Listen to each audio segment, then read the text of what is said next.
Thank you for taking the time to listen to my talk. There's a lot that we don't know about COVID-19, but it also presents us an opportunity for us as a medical community as a whole to learn together in real time about this illness and about potential treatment options. So I'm going to be speaking today in particular about COVID-19 intersections with cardiology.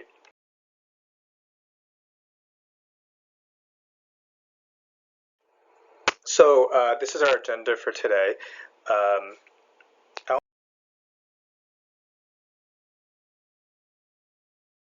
going to start by talking a little bit about safety and personal protective equipment for healthcare workers, particularly doctors, nurses, and other staff members working in the hospital.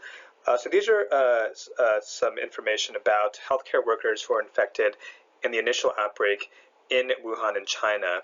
And as you can see, the disease emerged at the end of December, and there was a rash of infections that occurred throughout January and began to decline at the end of January into early February. And that's around the time that um, the healthcare workers began to have pretty heavy personal protective equipment, including N95 masks, body suits, and multiple gloves. And after that, the rate of healthcare worker infections essentially plummeted. Um,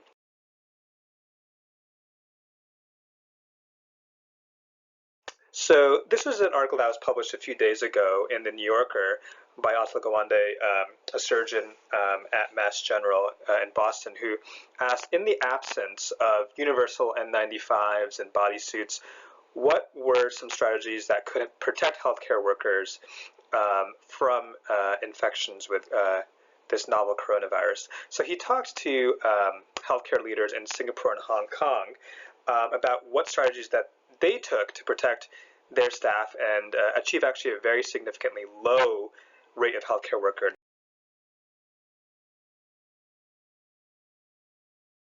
infection. So these are some highlights from that. So in particular, all healthcare workers were expected to wear regular surgical masks for all patient interactions. So this was assuming that the community spread of COVID-19 had already occurred, that there were multiple potentially asymptomatic carriers walking around, patients, staff members, the doctors themselves.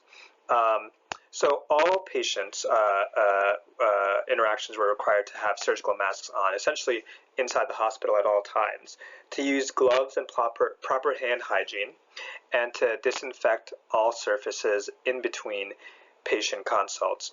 So this was really important, I think, and I think it's a strategy that's going to be really important for each institution to make sure that they're able to implement in order to protect their healthcare workers. Furthermore, social distancing was practiced within clinics and hospitals, so waiting room chairs were placed 6 feet apart. And direct interactions among staff members were conducted at a distance. This is going to change the way rounds and usual hospital procedures are undertaken. So doctors and patients stayed 6 feet apart during examinations, except during examinations. There was also an effort to minimize, and something that's being undertaken here in the United States is an effort to minimize the number of people who are walking into a room at a certain time. So if only a single person needs to go in, talk to the patient, or examine the patient, that is a way to minimize the number of people who are coming in and out of a room and potentially infecting themselves and others.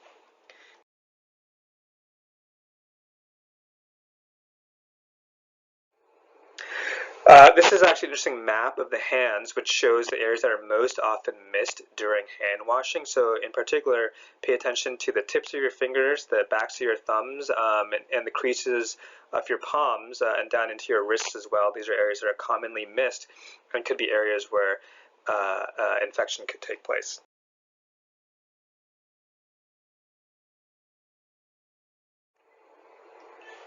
This was published a few days ago in the New England Journal, showing aerosol and surface stability of SARS-CoV-2, this novel coronavirus, as compared to SARS-CoV-1, the original SARS virus back in 02.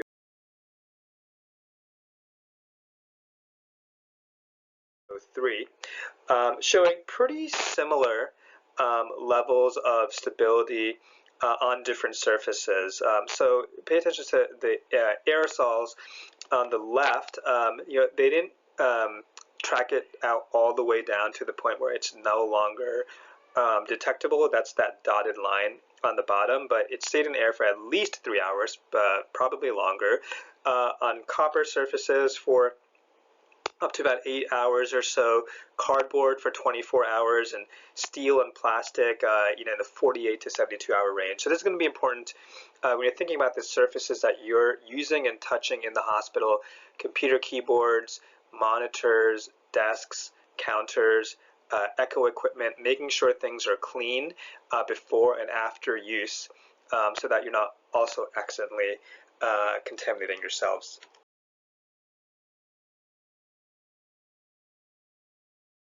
or others. So note again on clinical features of COVID-19. So most commonly, people are going to have a fever. Now, and I'll put this out later, up to 40% of patients may not actually have a fever on initial admission, but they will all essentially develop a fever at some point during the clinical course. About 3/4 of them have cough as well, and then myalgias, fatigue, sort of constitutional symptoms. On labs, what's being very commonly seen is lymphopenia, mildly elevated transaminases as well. You'll see at the bottom there, hypersensitive troponin I elevation is also noted. Now, this is noted in some patients, and as I'll talk about later, this may actually be a prognosticating tool in terms of severity of illness.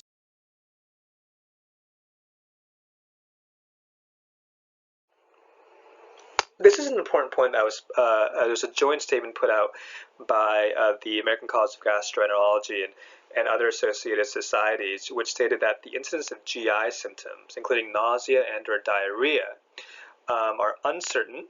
Some reports as low as 5%, but as high as 50%. So there may be actually sort of a prodromal group of symptoms that are GI related before people have the cough and the fever that is sort of the hallmark of this disease. So that's something to look out for as well. We're also now seeing reports that people start developing loss of smell and loss of taste also early on before they develop fever or cough. So these are some symptoms to look out for and ask about when you're screening patients in your clinics and hospitals. So the virus also, as we're learning, may be present in GI secretions, and RNA is detectable in stool as well. So there's also concern for fecal-oral transmission that should also be considered.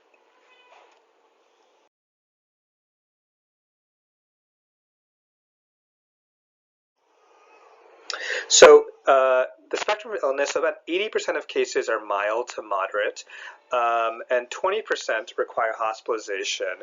About 15% of those would be severe enough that the patient has decreased oxygen saturations, decreased PaO2 FiO2 ratio, infiltrates, and then about 5% or so seeming to be critically ill, requiring intubation or ICU level care.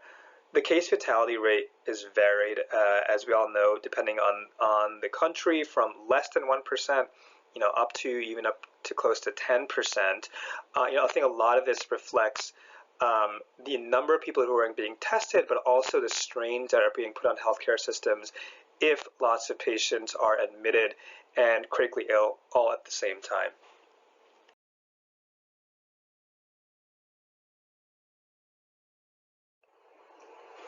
Here is an interesting graph showing the clinical course of patients in Wuhan, China, about 191 patients who came through this hospital, broken up into survivors on the top and non-survivors on the bottom. You'll see, interestingly, that the survivors and non-survivors had a kind of a similar early clinical course. Up to about 12 days to 2 weeks, had fever and cough, and then suddenly there was this significant clinical deterioration, which you see on the bottom over here, where around day 14, 15, suddenly they start requiring ICU level stays, invasive ventilation, and clinical deterioration. So this is why there's been some difficulty in sort of figuring out who is going to do worse, and trying to figure out what clues there might be early on in patients who will have a worse clinical course.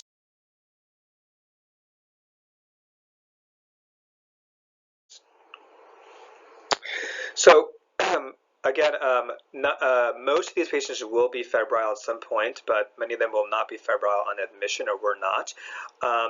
And in China, what was being done was almost many of these patients were having CTs done to diagnose their illness.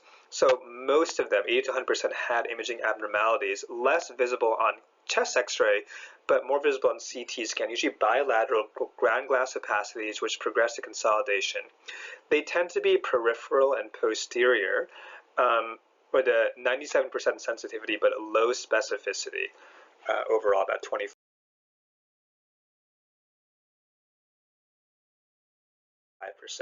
So here's some features of CT scan. You see again, different patients over here at different courses in their illness, but bilateral lung involvement, peripheral distribution, ground glassing, etc.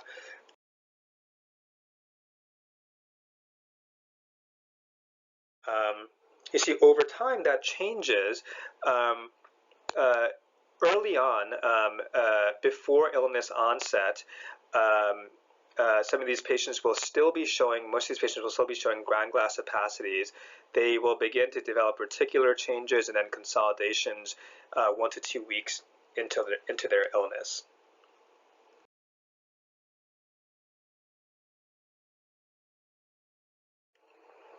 This was a small study done comparing patients with heart failure and new coronavirus pneumonia. If you're looking at bilateral ground glass changes, who has simply heart failure related changes and who has this coronavirus pneumonia.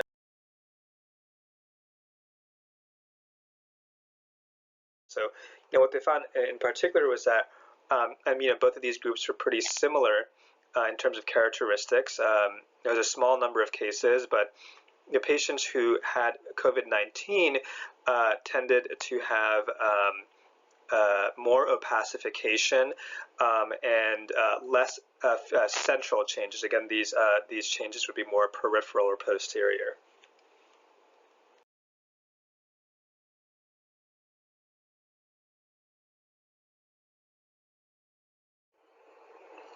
So here was so now there's been a flurry of research and early studies being done in terms of what treatment strategies may work in terms of the viral replication phase of this illness.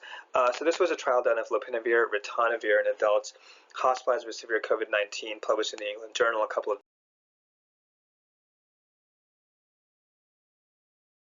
days ago. Basically, their inclusion criteria were patients who had an oxygen saturation of 94% or less, or a PaO2 FiO2 ratio of less than 300. Patients were given either the medication or quote standard care. And essentially, what they found was that the treatment was not associated with a difference in terms of clinical improvement, and mortality at 28 days was similar.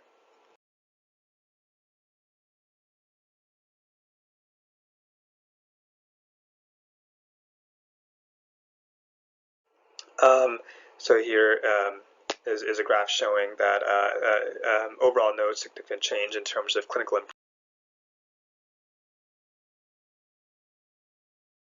improvement. And also no real change in terms of when viral load was undetectable.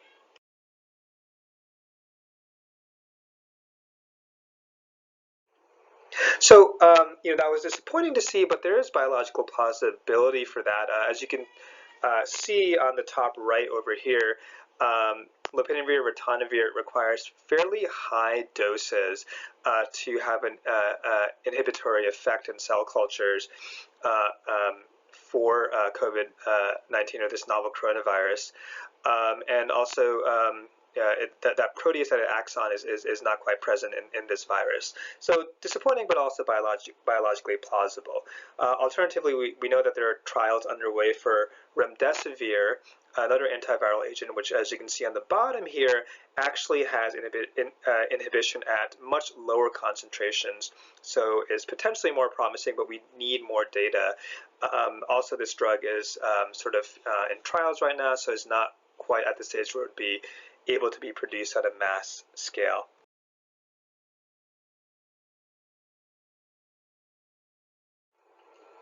So this was another study that was published a few days ago out of France that received a lot of media attention. But again, we'll see that while there's some interesting results here, we definitely need more data. So this was hydroxychloroquine and azithromycin as treatment of COVID-19. Their inclusion was basically age over 12 and PCR documented SARS-CoV-2. Exclusion was, patients who could not receive the medication.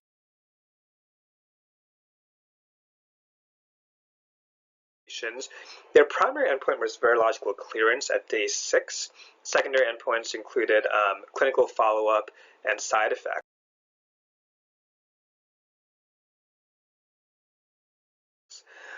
So they had a pretty small group of patients, just 20 patients in the treatment arm who received hydroxychloroquine 200 milligrams TID for 10 days, and 16 in the control arm. They also had 6 patients in the treatment arm who received azithromycin 500 milligrams for 1 day, and then 250 milligrams for 4 days for potential bacterial superinfection. Overall, the groups were pretty similar except for age. Actually, the treatment group was significantly older, 51 years versus 37 years in the control group, but overall, in terms of gender, duration of symptoms prior to inclusion were similar. They were a little bit less specific about what clinical status meant. They basically said clinical status would be asymptomatic, upper respiratory symptoms, or lower respiratory symptoms. So that wasn't very well defined, and that is a potential weakness of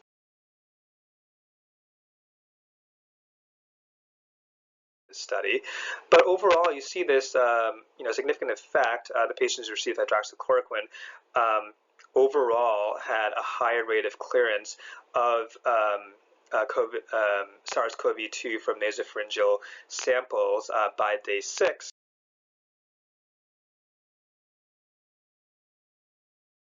And then when they added those patients in who received those additional azithromycin, there was an even bigger effect. So this is, what resulted in a lot of media attention. Trials and studies are now underway. I think there's a couple of things here to point out. One is that obviously it was a small study.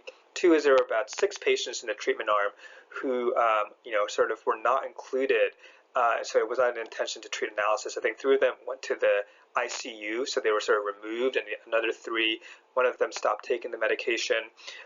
So those weren't included in their final analysis, which is another weakness as well.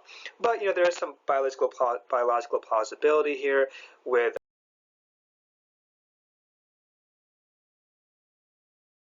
the effects of hydroxychloroquine. You can see again on the very right side there again, relatively lower concentrations that result in inhibition of the medication and or inhibition of the virus. And we also know that when the virus enters the cell, it's in a phagolysosome, usually those undergo acidification, which the virus can exploit to undergo a conformational change, escape, and then enter the nucleus to replicate. So hydroxychloroquine can prevent acidification of that phagolysosome.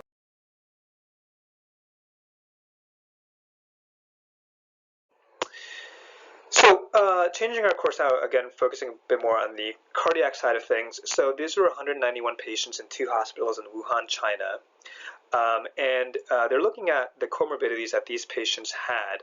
And we can see overall that half of them had comorbidities, 30% of them had hypertension, 19% diabetes, 8% coronary artery disease. These are all illnesses that we treat in the Division of Cardiology. And then looking at the bottom at the case fatality rate, really high percentage of patients with cardiovascular disease, really essentially the highest risk there. hypertension and diabetes also in there as well.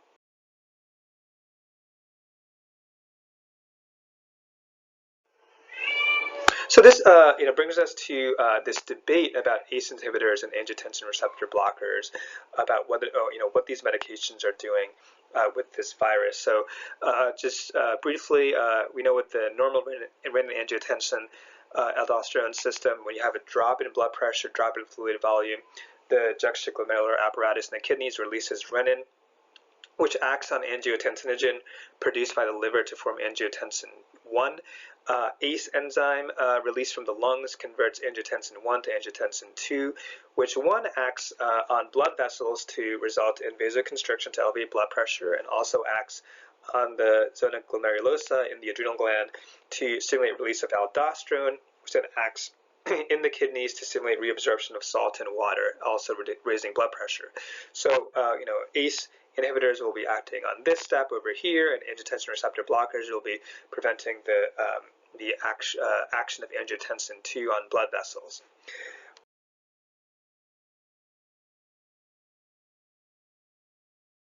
What has been discussed is that the use of angiotensin receptor blockers and ACE inhibitors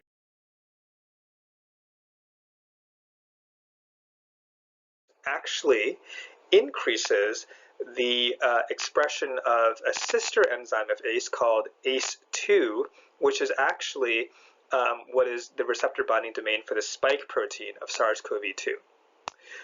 So the concern is that if these medications are upregulating this ACE2 receptor, and that's the receptor that this virus is using for to bind for its spike protein to bind to, are all these patients at a higher risk? Should we be stopping these medications altogether?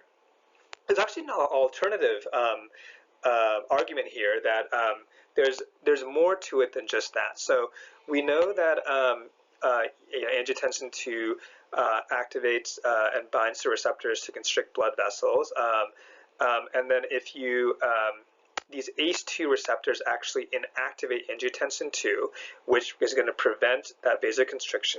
They also generate angiotensin 1-7, which is a vasodilatory heptapeptide, which actually acts as a negative regulator of the RAS system.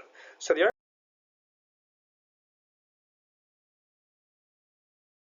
is actually potentially these medications are having a protective effect by preventing vasoconstriction and resulting in creation of a vasodilatory peptide. They're actually somewhat protective against ARDS. We see in both animal studies and human studies that ARBs and also ACE inhibitors increase expression of ACE2.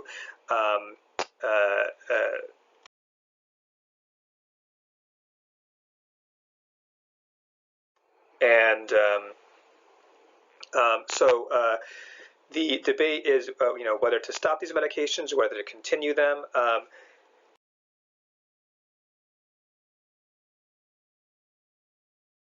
A lot of societies sort of jumped into this situation. So they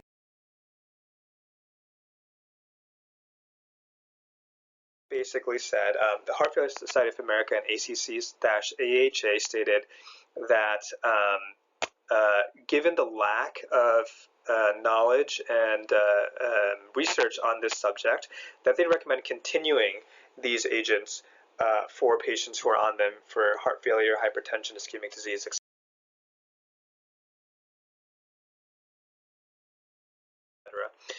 The European Society of Cardiology had essentially the same statement in the absence of clinical or scientific evidence to the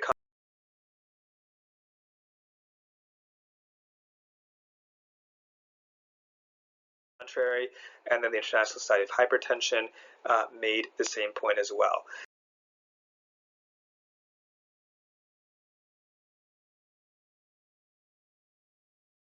So there was also a question about whether ibuprofen could do the same thing, because ibuprofen also increases expression of ACE2 receptor. And I believe one of the ministers of health in France had recommended against using ibuprofen, but WHO again recommended there's no evidence that this is actually the case or that this is actually worsening the disease. So did not say that ibuprofen or NSAIDs should be stopped.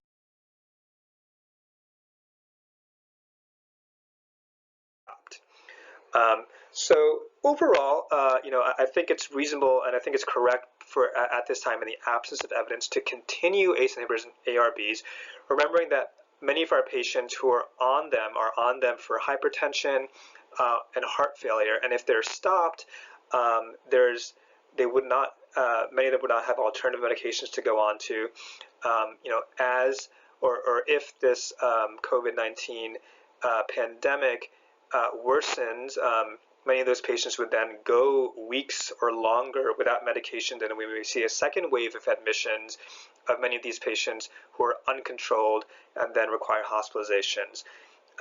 Furthermore, that potential protective effect is biologically plausible, but again requires more research for us to find out whether or not that is actually the case.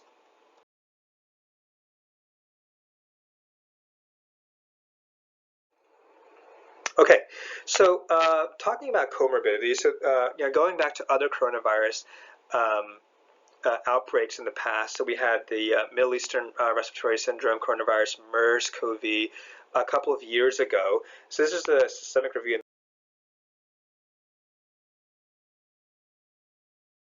and analysis of comorbidities that these patients have. On the top left there you see diabetes, top right hypertension, bottom left coronary artery disease, and bottom right obesity. And overall, a higher percentage of patients who had these comorbidities were likely to develop this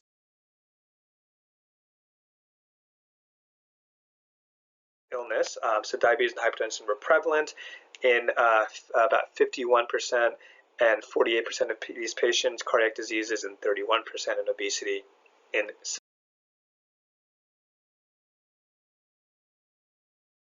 16%. And we're essentially seeing similar patterns here with SARS-CoV-2. So these were 138 patients who were hospitalized in Wuhan, China.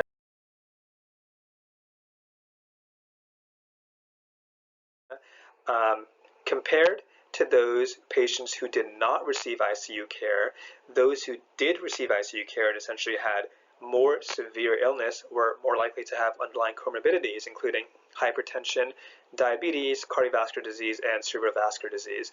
We're finding also out of early data out of Italy about patients who are critically ill or dying. The more comorbidities they have, the higher that likelihood is.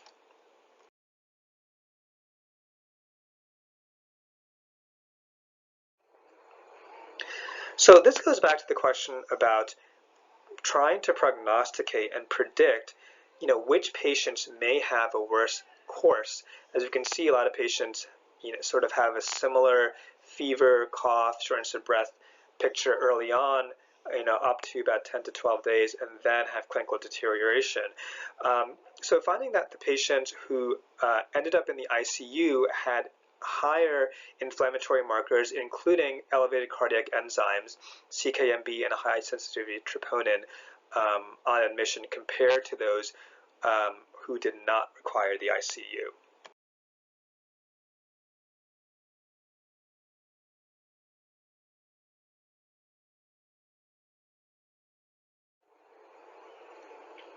Again, finding that in terms of complications, acute cardiac injury and arrhythmia were more common in the ICU patients versus the non-ICU patients.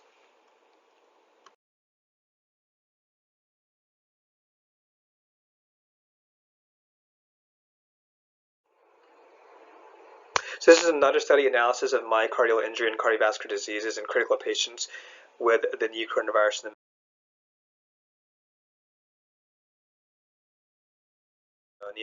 So they basically used logistic regression analysis to show that a couple of risk factors, age, male, and elevated cardiac enzymes, NT-proBNP, and elevated troponin, were history of hypertension and history of heart disease were all related to the severity of COVID-19.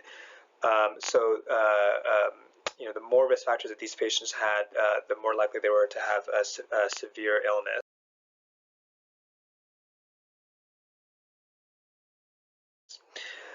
Again, we're seeing this here in the United States as well now. These are patients in Washington State, in the Seattle area, where some of this illness first began in the United States.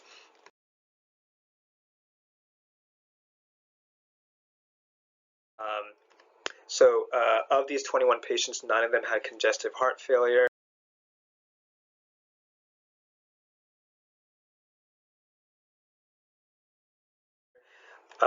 And 7 of them ultimately developed cardiomyopathies. They didn't describe further, which of these patients or which of those heart failure patients developed cardiomyopathies or worsening cardiomyopathies, but we do see a pretty high rate of this happening with these patients.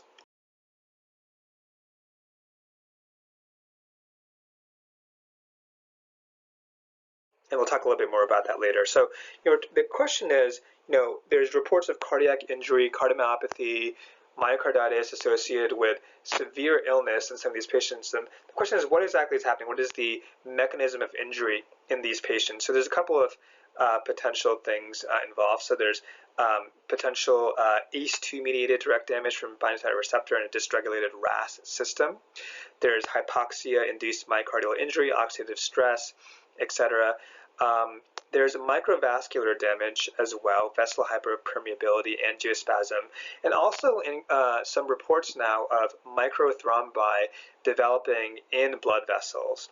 And then finally, what seems to be after the viral replication phase, this sort of host immune response, dysregulated immune response phase, which leads to, in the most severe cases, a cytokine storm, which results in cardiomyopathies and myocarditis and dysregulated immune system and uncontrolled inflammation.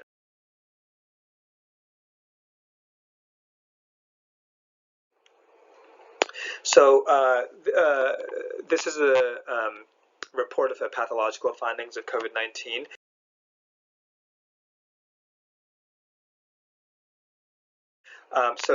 Here is a patient who unfortunately passed away of the illness. On the top left and right are lung tissue, bottom left is liver, and then bottom right is the heart. So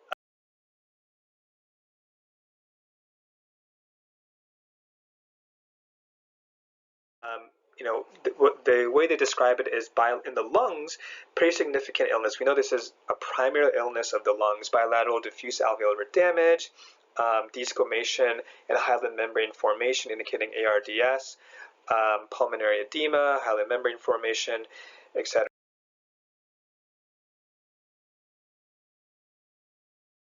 Whereas in the heart, there were a few interstitial mononuclear inflammatory infiltrates, but no other substantial damage in the heart tissue. The other interesting thing was, the question is the virus directly acting on the heart tissue as well? But this and some other, pathology reports that are out there do not show obvious histological changes in heart tissue, indicating that the SARS-CoV-2 infection is occurring directly to the heart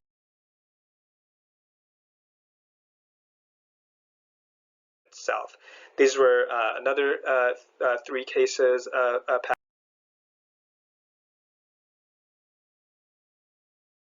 pathology, again showing in multiple organs, including heart, liver, kidneys, spleen, degeneration and necrosis of parenchymal cells, formation of hyaline thrombus in small vessels, pathological changes of chronic disease, but no evidence of coronavirus infection in these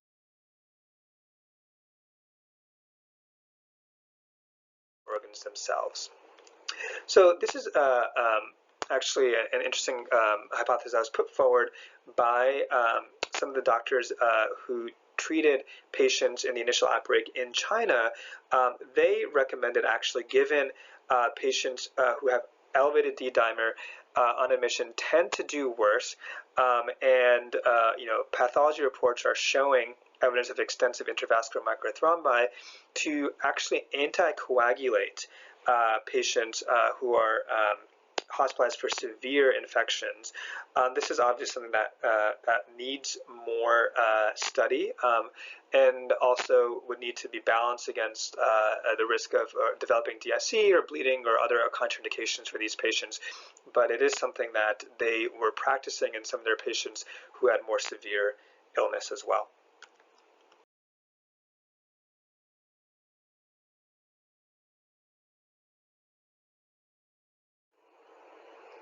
Okay, so the question is now how to treat this myocarditis that occurs in some of these patients.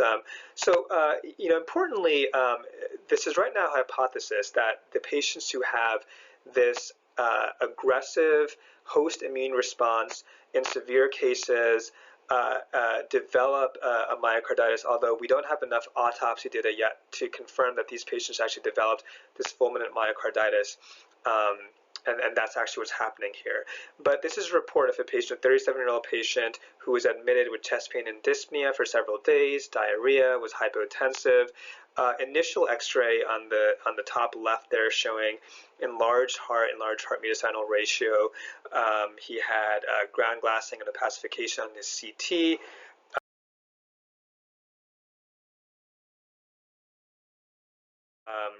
His initial labs showing significantly elevated cardiac enzymes, troponin T, CKMB, BNP, all significantly elevated.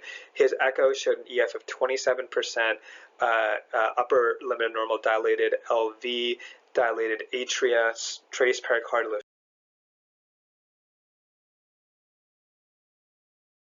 effusion. I apologize for the blurriness of this EKG. This was blown up from the picture in the initial report, but based off of this EKG and showing those inferior elevations, the patient was actually taken to the cath lab, found to have no blockages, and then brought back to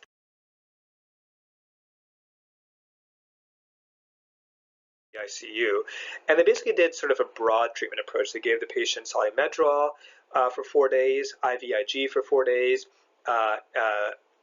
Levophed and milrinone support with IV diuresis, and broad spectrum antibiotics.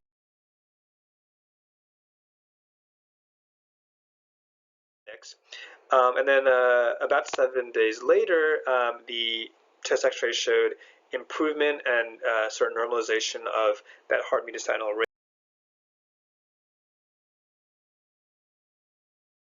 ratio. Echo had essentially normalized or almost normalized. And the cardiac enzymes were trending down, and 3 weeks later, they had all gone back down to the normal range. So, the question was, they reported and said that this patient was saved by glucocorticoids and IVIG. It's actually unclear whether that's actually the case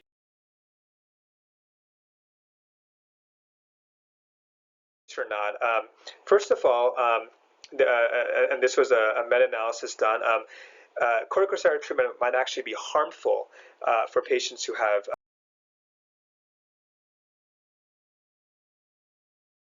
COVID-19 illness, and it may actually delay clearance of the viral RNA from blood, leading to prolonged infections and actually a worse clinical outcome. And this was seen in prior coronavirus outbreaks with the initial SARS and MERS infection as well.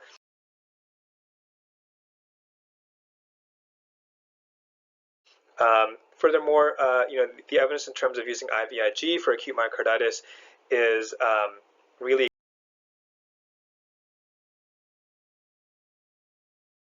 equivocal as well. In fact, it may really only be beneficial in certain specific cases and rather than overall treatment. So this is a statement put out by the American Heart Association in terms of recognition and initial management of fulminant myocarditis.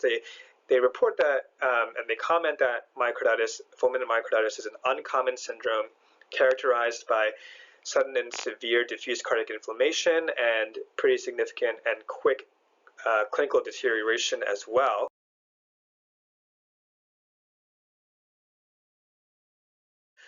Some clinical clues may be arrhythmias, VT, heart block, AFib, low voltage EKG, ST elevations, possibly in a non-coronary distribution, elevated cardiac enzymes, and rapid clinical deterioration.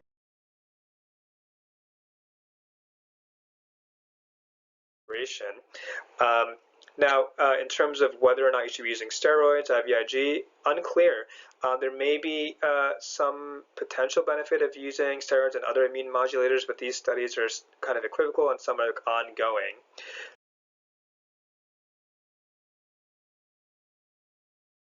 So it's possible actually that that patient only improved simply by the supportive treatment that they were receiving. As you recall, the patient received Levophed, milrinone, and diuresis, and oftentimes that treatment used for myocarditis is all that's needed, supportive treatment until the patient clinically improves.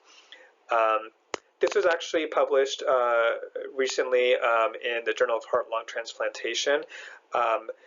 Talking about, again, trying to identify and characterize different stages of this illness. So they're sort of broken down in their estimation into 3 stages. Stage 1, an early infection with viral response and viral replication. Stage 2, when people really begin to require hospitalization with shortness of breath, hypoxia, etc. And then the beginning of, from stage 2 into stage 3 of this host inflammatory response phase.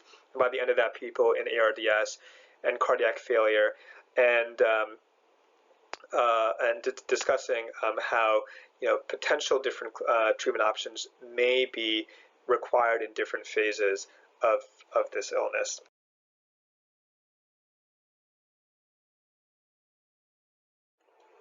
The other thing that was interesting, and we're still waiting on more data on this, but there's some early reports out of China that in heart transplant patients, that initial phase in the viral replication phase, that initial phase of illness, fever, cough, shortness of breath, etc., was similar to non-immunosuppressed individuals, but in limited series, that second wave, that host immune response, was milder, possibly due to the concomitant use of immunomodulatory drugs. And an epidemiological study from Wuhan in a cohort of 87 patients suggested that precautionary measures of social distancing, sanitization, and general hygiene allowed heart transplant patients to experience a low rate of COVID-19 illness. Now, these are all kind of, this is all plausible, but I think we need more information. I think it's important to treat all patients, but especially immunosuppressed patients, transplant patients, with the highest degree of caution, making sure that they're undergoing true social distancing and excessive hand washing and general hygiene to prevent them from getting ill. But there's some interesting reports out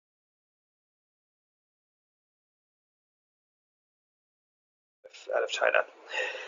And then, even after this pandemic sort of passes, we may be seeing the downstream effects of this for years to come. This was a report published regarding the patients who had the initial SARS-CoV-1 infection in the early 2000s, 12 years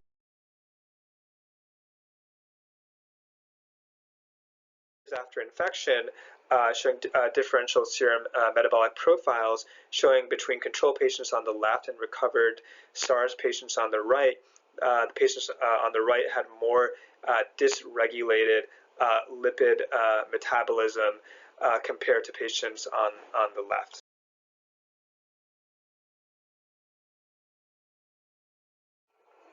A 12-year follow-up showed that 68% of these 25 patients had hyperlipidemia, 44% had cardiovascular system abnormalities, 60% of them had glucose metabolism disorders, and their metabolism was dysregulated in comparison to healthy volunteers.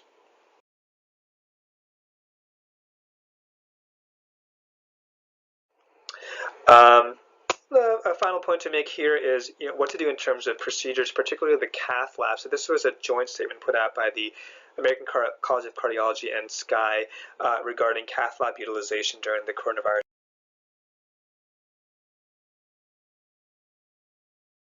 pandemic. Elective cases, they recommended under any circumstances to preserve hospital bed capacity. It would seem reasonable to avoid elective procedures on patients with significant comorbidities.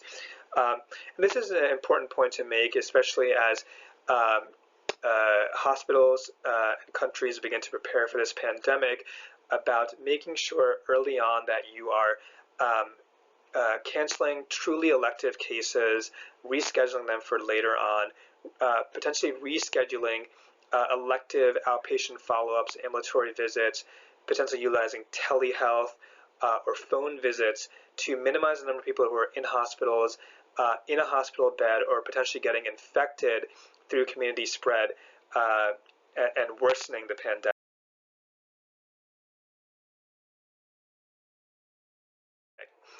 So in terms of STEMI, there's a real balance that needs to be made between patients who have known COVID-19 or are persons under investigation and staff exposure. Especially since most cath labs are not negative pressure rooms. So in this case, the recommended fibrinolysis can be considered as an option for the relatively stable STEMI patient with active COVID-19. So it may also be important for cath labs and cardiology divisions to review protocols for using fibrinolysis, since this is rarely used nowadays as opposed to a few decades ago. And then really for any of these cases, if they are being done, for example, perhaps a STEMI patient who is unstable or clinically deteriorating, N95s or PAPRs should be used for all staff in the room, especially because if that patient deteriorates in the room, needs to be intubated, that virus will get aerosolized and the entire staff in the room will be exposed to the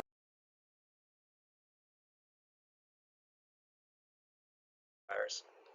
For NSTEMI, for patients who are suspected, it should allow for time for diagnostic testing to come back to confirm whether or not the patient has an illness before taking the patient to the cath lab if it can be avoided. And remember, again, going back to those earlier slides about myocarditis and elevated troponin numbers, we're finding that potentially a lot of these elevated troponin markers are indicative of type 2 NSTEMI and not actually type 1 NSTEMI or actual ACS. You'll recall that myocarditis patient was initially taken to the cath lab, but actually potentially exposing the entire staff to illness and turned out to have clean coronaries. So really thinking about whether or not the changes that you're seeing are related to an actual ACS event or not.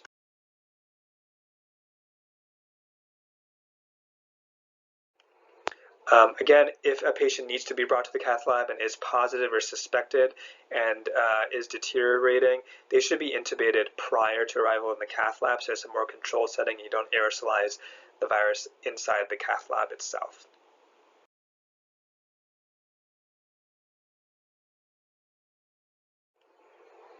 The other thing to consider is separation of individuals with overlapping skill sets. Dropping down to essential staff, having attendings, trainees, etc., who are on non-essential rotations to potentially be at home and backup roles so that they're healthy and not exposed unnecessarily during a pandemic situation.